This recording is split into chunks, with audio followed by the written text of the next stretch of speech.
Hello friends, today we are going to discuss about one of the important topic in NEET Zoology about cancer, which comes under the theme human health and disease, coming under the unit biology in human welfare.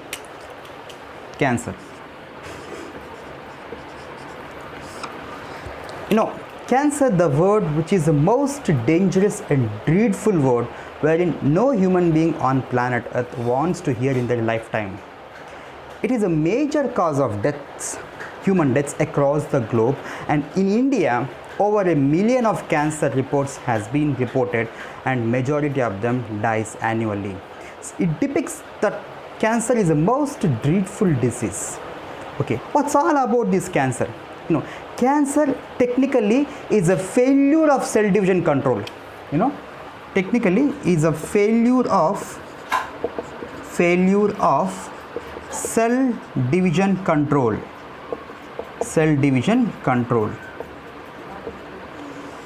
Or in broader sense is a failure of cell cycle regulation mechanisms.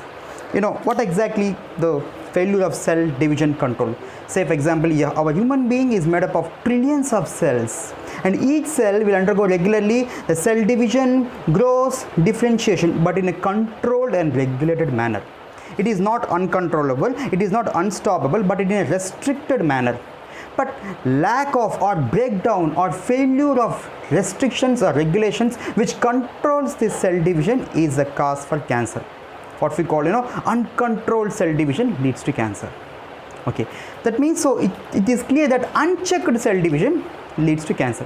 Unchecked cell division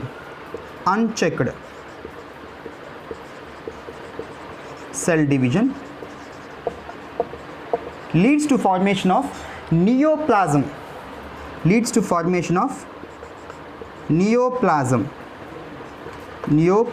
what we call tumor. Okay, and there is another word called neoplasia.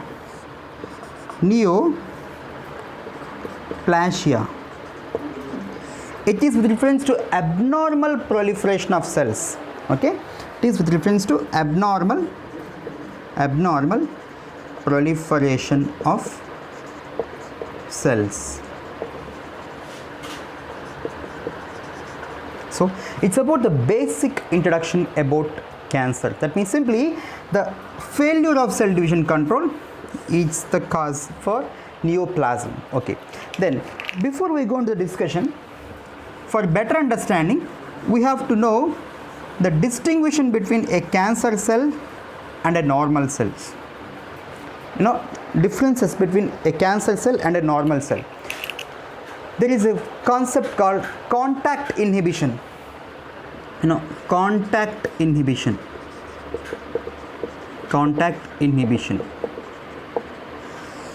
Contact in the sense, in case of normal cells, when they are in close physical contact with each other, like this, for example, just for understanding. Okay, when they are in close physical contact with each other, there will be a cessation of cell division and cell mobility. That means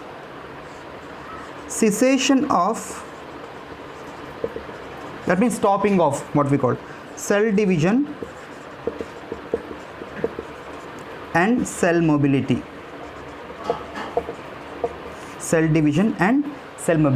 No more cell division and cell mobility in case of normal cells. But cancer cells lost this property. Cancer cells won't have contact inhibition.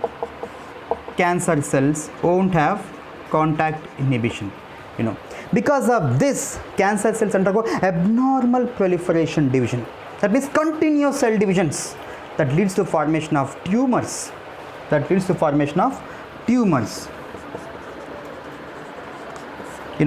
Here again, depending on the kind of tumors, that means neoplasm formation, there are 3 different kinds. Tumors. Say benign, pre-malignant, malignant. There are 3 kinds of tumors: benign, pre-malignant and malignant. Here the most important thing is not all tumors leads to cancerous state. Actually the word cancer, it means, actually it's a dangerous word, but not all tumors are same or have similar effect. Say what exactly I mean to say. Benign, they are harmless. Say for example, uterine fibroids in female human being. Why they are harmless?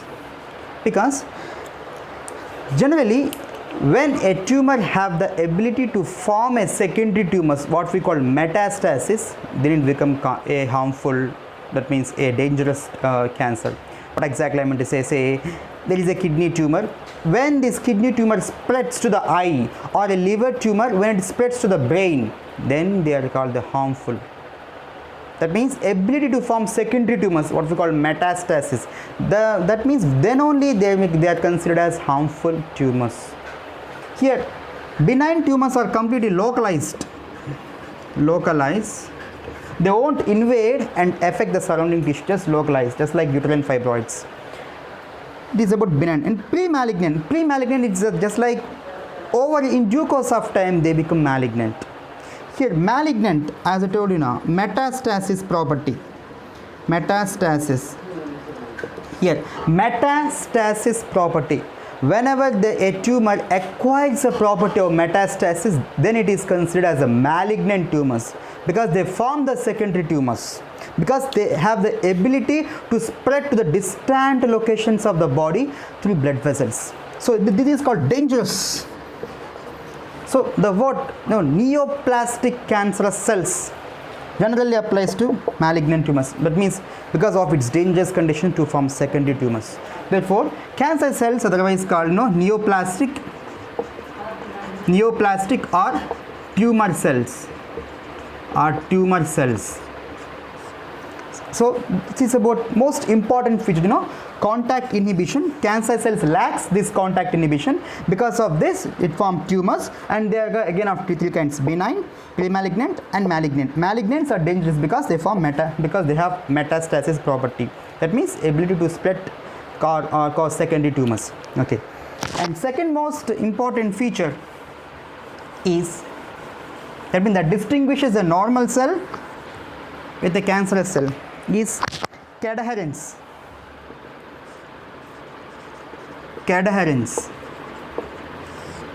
Cataherance are intercellular adhesion proteins. Actually they are calcium dependent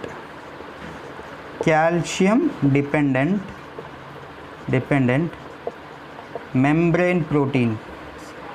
Calcium dependent membrane proteins. This is most important. Cataherance means they act like a cement. They join the cells together. The cells, they join together because of cataherance. The word it implied, intercellular adhesion proteins. Cataherance. In normal cells there are cataherance, but in cancer cells they won't. Cancer cells lacks cataherance. Because they lack cataherance, they detach and spread to other distant locations. I told you now, metastasis means, I told you now, they form secondary tumors. That means they reach to the distant locations and cause and spread cancer over there. How? Because they don't have cataherance. That's the logic. Normal cells, they have cataherance. Cancer cells, they don't have cataherance, because of which it leads to they detach and cause, that means metastasis. Ability to form secondary tumors. Okay, this is the second most distinguishing feature. The third aspect is apoptosis.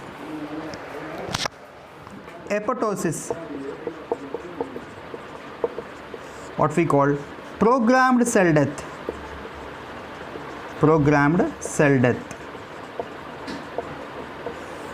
In general, normal cells, when they are damaged, they undergo apoptosis, programmed cell death, coming under that means controlled by the mitochondria. But cancer cells won't. And most important thing, because the cancer cells, I told you already, they undergo rapid divisions, repeated proliferations. So they compete with other cells, with other normal cells, for nutrients and oxygen. So That means they starve the normal cells for nutrients. And most important thing in case of cancer cells is angiogenesis. Angiogenesis. That means blood vessel formation. Blood vessel formation. I told you already. Cancer cells undergo repeated or continuous divisions. For that they require regular supply of nutrients. So in general, normal conditions of nutrients will not be sufficient to meet the demands of rapid and growing demands of cancer. So they require extraordinary supply of blood vessels. They attract blood vessels from the surrounding tissue. That means formation of blood vessels is called angiogenesis for regular supply of nutrients. So in case of biomedical point of view, how to control the cancer cells is to check the angiogenesis. Controlling the blood vessel connection, controlling the cancer.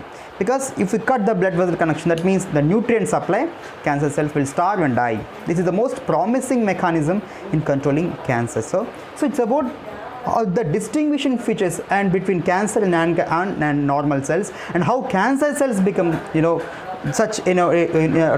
up into most dangerous cells. For example, they don't have contact inhibition property, they don't have Cataherance, they don't have apoptosis, and they have property of angiogenesis. That means blood vessel formation. Okay, then causes of cancers. Causes of cancer, what we call carcinogens. Substances which cause cancers are carcinogens. There are three kinds, physical, chemical, and biological. Physical in the sense, say ionizing radiations like X-rays, gamma rays, whereas non-ionizing radiations like UV rays. And chemical carcinogens like tobacco smoke, for example, which is a major causative for lung cancer, and biological agents like certain viruses which have genes, means oncogenes, viral oncogenes, and they cause cancers. Say for example, human papilloma virus, HPV, human papilloma virus, which is a causative for cervical cancer. Human papilloma virus causes cervical cancer. So these are the different kinds: physical, chemical, and biological. These are the causes. Okay. Then types of cancers. Types of cancers. Literally, say carcinomas, sarcomas, leukemias, and lymphomas.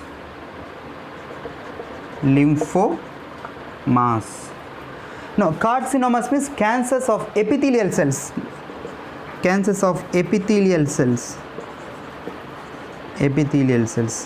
They're most common because epithelial cells regularly undergo division. Sarcomas, cancers of connective tissue. Then leukemias means, say, they're liquid tumors. In the sense, say, bone marrow cell cancers, uncontrolled WBC production, unrestrained WBC production. Okay, liquid tumors. Lymphomas means cancers of lymphatic tissues. So there are broadly four kinds: carcinomas, cancers of epithelial cells; sarcomas, so cancers of connective tissue; leukemias, the liquid tumors, say bone marrow cells; and lymphomas regard to lymphatic tissue. Another two important, and familial and sporadic. Familial based on family history, and they are non-family history based. That means familial means heritable cancers. Sporadic means without any family history, cancers might cause. So it's about different types of cancers. Another most important thing in cancers is proto-oncogenes and tumor suppressor genes. proto-oncogenes and tumor suppressor genes.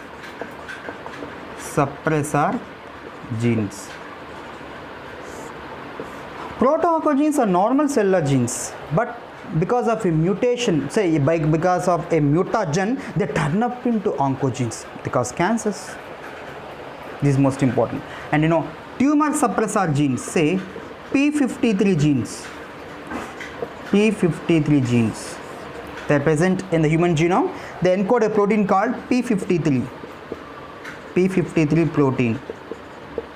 This is very important. P53 protein is considered as the guardian, what we call a guardian angel of the human genome, because it guards the integrity of the human DNA.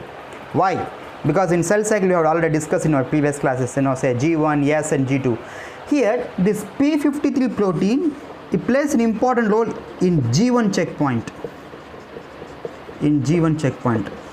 Checkpoint is like, if everything goes well, they will proceed the cell to come to from G1 to S phase. That means they allow the cell to proceed into S phase. Here P53 protein plays an important role in G1 checkpoint, because, for example, how when there is a damage in the DNA, it will arrest or stops the cell division. It will stops the cell division, so that DNA damage can get repaired.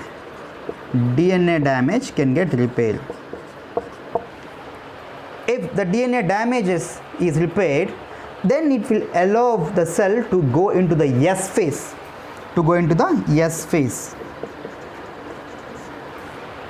If the DNA damage is irreparable, it will make the cell to enter into apoptosis.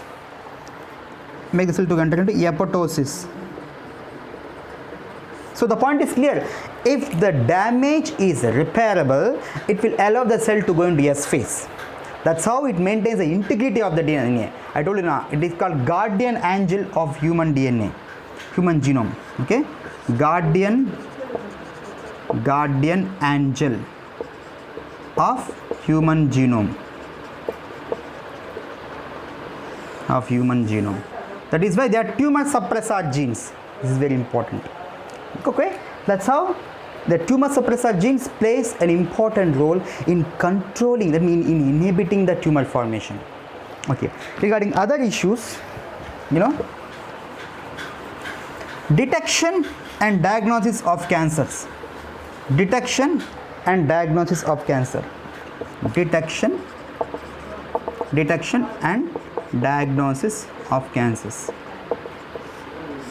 Say biopsy and histopathological studies.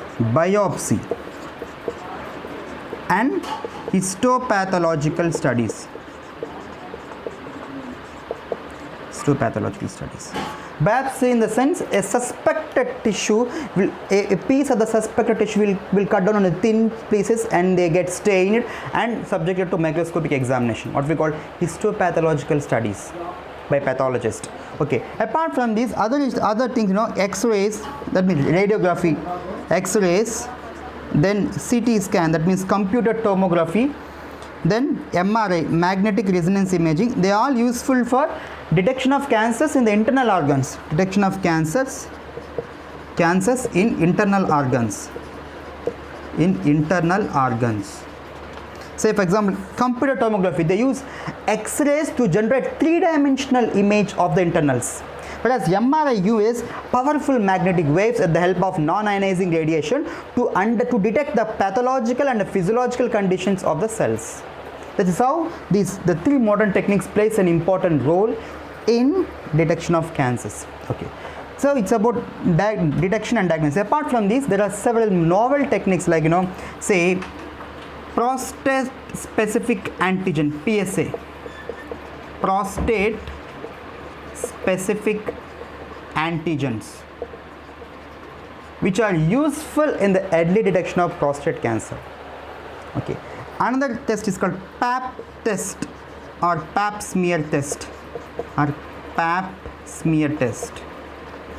Say, I told you already, na, human papilloma virus, HPV, it causes cervical cancer, cervical cancer. And the unconcerned suspected women will be subjected to pap test or pap smear for its detection. Apart from this, there are molecular techniques are also available to detect the genes. Say, for example, I told you, based on a family history, you can suspect an individual might get an heritable cancer gene or oncogene. So such certain modern techniques are available to identify, so that we can save. There is a higher possibility to save him. So these are all about different detection and diagnosis of cancers. Then another last topic in cancers is treatment. Treatment.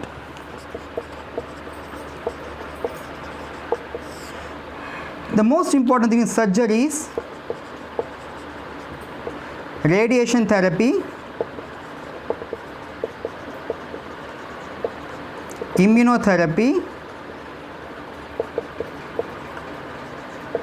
then chemotherapy.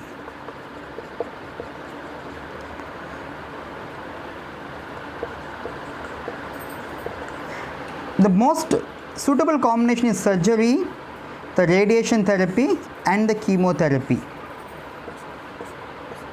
In radiation therapy, what exactly they will do? They subject the cancer cell to lethal irradiation without damaging the surrounding, that means normal tissues. In case of chemotherapies, there are chemotherapeutic medicines are available for so some of them are very specific to cancers, that means specific cancers, okay, but the thing is they have side effects like loss of hair, anemia, like that. Say, in case of immunotherapy, biological response modifiers